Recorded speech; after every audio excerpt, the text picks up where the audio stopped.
자, 또 주의할 것이 선택을 할 때도 하나, 둘, 셋 다 컨트롤 C 해가지고 다시 애프터 이펙트로 돌아가서 쉐입 레이어를 선택하고 컨트롤 V 하게 되면 세 개 다 마스크로 들어온 걸 볼 수가 있습니다. 패스를 선택하고 컨트롤 V를 해도 똑같이 세 개가 들어오고, 단 패스를 선택하고 컨트롤 V를 하게 되면 두 개만 마스크로 들어온 걸 볼 수가 있습니다. 하나는 패스로 정확히 들어온 걸 볼 수가 있죠.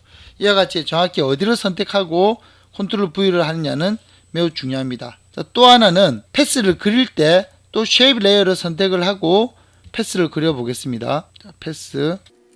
같은 쉐입 레이어 안에 또 다른 쉐입으로 두 개의 쉐입이 만들어진 걸 볼 수가 있습니다.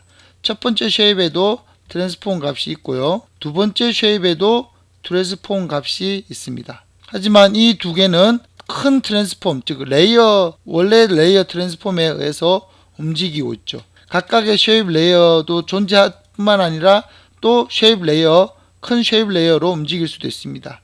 근데 이번에는 그림을 그릴 때 바깥 상태에서 그려보겠습니다. 자, 이렇게 하면 이거는 또 다른 쉐입 레이어 또 만들어졌습니다. 자, 이거는 완전히 다르죠. 콘텐츠 안에 두 개의 쉐입이 존재하는 것과, 즉 이 쉐입이 존재하는 것과 이 쉐입은 아예 다른 레이어입니다. 트랜스폼 값이 아예 다르게 된 거죠. 그래서 콘텐츠는 분명히 하나입니다. 이렇게 해서 패스를 그릴 때는 그냥 그리게 되면 쉐입 레이어 안에, 콘텐츠 안에 쉐입이 하나 만들어지고 쉐입 트랜스폼이 존재하고 레이어 트랜스폼이 존재하고, 요 안에서 쉐입 레이어를 선택을 하고 그림을 그리게 되면 그 쉐입 레이어 안에 또 다른 쉐입 2가 만들어지게 되고 트랜스폼이 존재를 하게 됩니다. 트랜스폼 크게는 움직일 수 있고요. 이렇게 쉐입 레이어로 만드는 것이 아니라 아예 처음부터 뉴 쉐입 레이어로 해서 만들 때에는 add 패스를 꼭 해줘야 되고요. 이 add 패스일 때는 패스를 선택한 다음에 거기다가 그림을 그리게 되면 바로 패스를 직접 내가 만들 수 있게 됩니다. 이때도 여기를 꼭 선택하고 그려야지 다른 곳을 선택하고 그리게 되면 쉐입이 만들어지게 됩니다. 패스를 선택하는 게 아니라 add 패스를 해서 패스 위에를 선택해야지 밑에를 선택해서 만들게 되면 그냥 위에 쉐입 레이어로 만들어지니까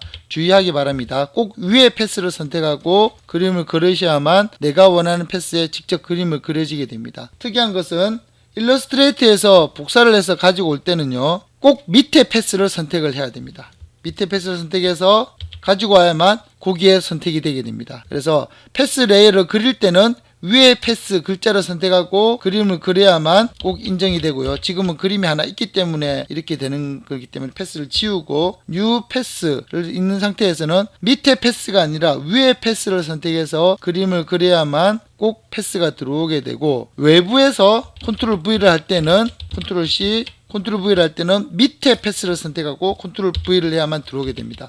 자, 위에 패스를 선택하고 컨트롤 V 하게 되면 마스크로 들어오게 된다고 아까 설명드렸죠. 그래서 이 부분이 헷갈릴 수 있으니까 잘 기억을 하시기 바랍니다. 패스를 그리는 것과 외부에서 가지고 오는 것에 대해서 공부를 해봤습니다. 이걸 가지고 일러스트레이트에서 굉장히 복잡하게 그린 그림을 봤는데요. 이렇게 그림을 그려서 애니메이션을 줄 수가 있게 되는 겁니다. 그러니까 글자에서 이 글자로 천천히 움직이는 것을 봤었죠. 자, 이렇게 복잡하게 하나를 그린 다음에 아저씨로부터 이 아저씨로 변화되는 것을 한번 해보겠습니다. New Shape Layer, Add Pass. 왜냐하면 바깥에서 그린 벡터 파일을 가져올 거기 때문에 여기서 만든 것은 바깥에서 가지고 올 수 있는 게 별로 없죠. 그래서 이렇게 만들어서 Add Pass, 그리고 외부에서 가지고 온 파일은 밑에 거를 선택한 다음에 이 패스를 가지고 오겠습니다. Ctrl C, Ctrl V 들어왔습니다. 잘 안 보이니까 꼭 스트로크, 선을 넣어야 되겠죠. 선을 넣으면 자, 그려진 걸 볼 수가 있습니다. 이렇게 그려진 아저씨를 자, 내가 원하는 시간 애니메이션 스타트 시키고 조금 지난 다음에 뒤에 가서 선택을 하고 Ctrl C, Ctrl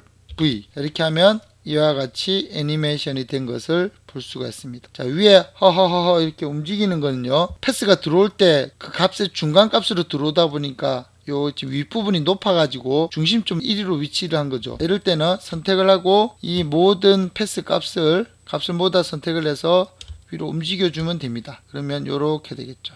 그러면 만일 내가 원하는 중간 정도의 값이 필요하다.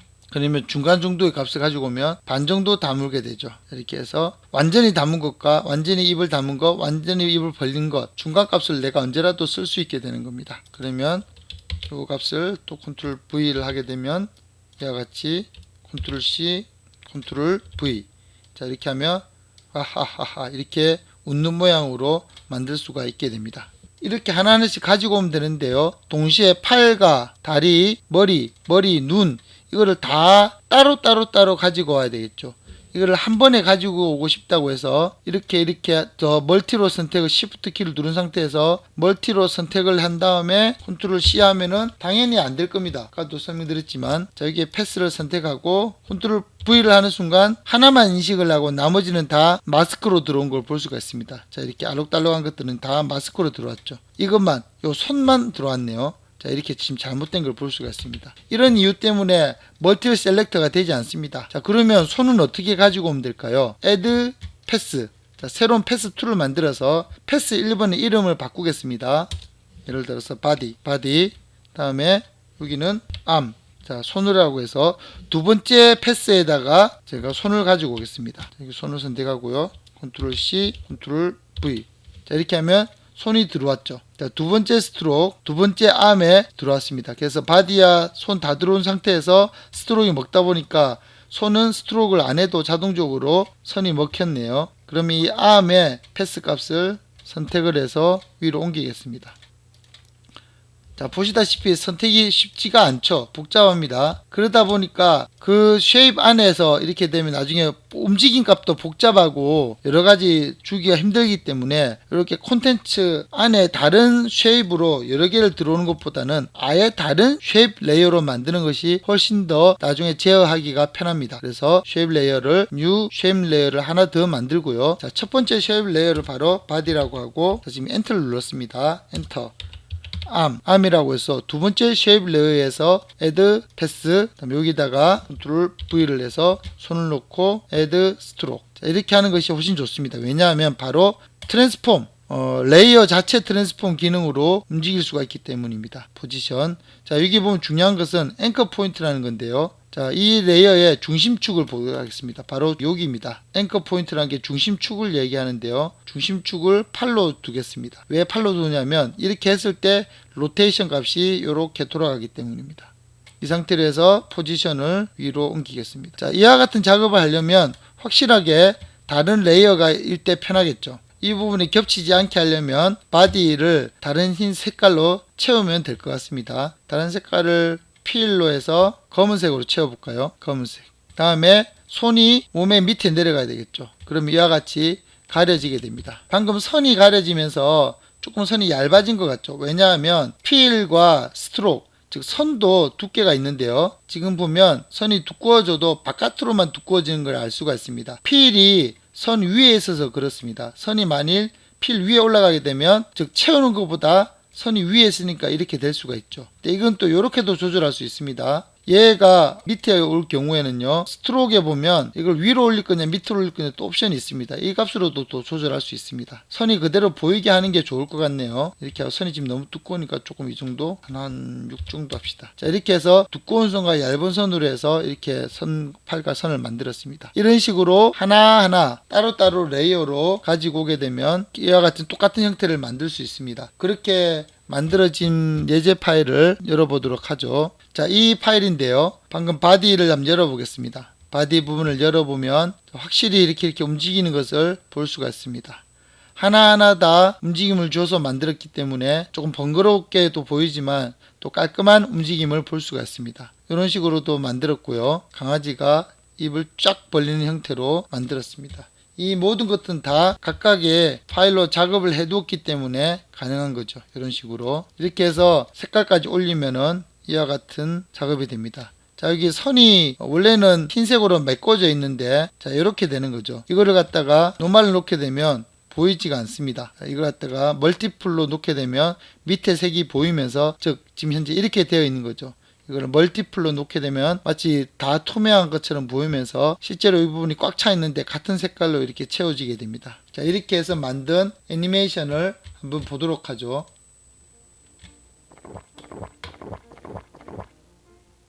자, 여기도 보시면 지금 다 쉐입 레이어로 만든 자연스러운 애니메이션입니다.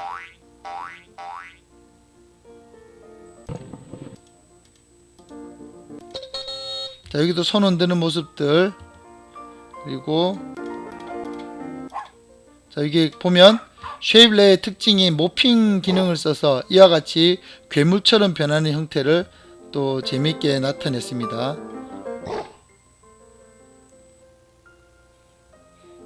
이렇게 또 걸어가는 것들도 하나하나 다 오브젝트를 움직여서 레이어를 반복적으로 움직여서 이렇게 걷는 형태로도 만들어냈네요.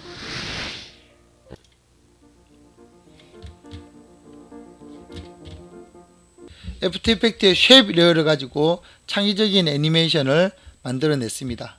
원래 애프터 이펙트의 쉐입 레이어 기능이 이렇게 강력하지 않았는데 실제로 이와 같은 애니메이션은 플래시 애니메이션이 바로 이런 방식으로 만듭니다. 아도브사가 매크로미디어사를 합병하면서 플래시가 아도브 플래시가 되면서 플래시의 강력한 이 모핑 기능이나 벡터 기능들이 애프터 이펙트에 들어오게 되면서 더 강력한 기능을 가지게 되었습니다. 실제로 애프터 이펙트 이 기능을 가지고 애니메이션을 만드는 경우는 그렇게 많지는 않은데요. 지금 보여드린 예제처럼 충분히 이런 간단한 애니메이션은 애프터 이펙트 상에서 만들어낼 수도 있습니다. 자, 이상 애프터 이펙트의 쉐입 레이어를 가지고 애니메이션 기능을 봤고요. 그 외에 나머지 추가 기능들을 알려드리겠습니다.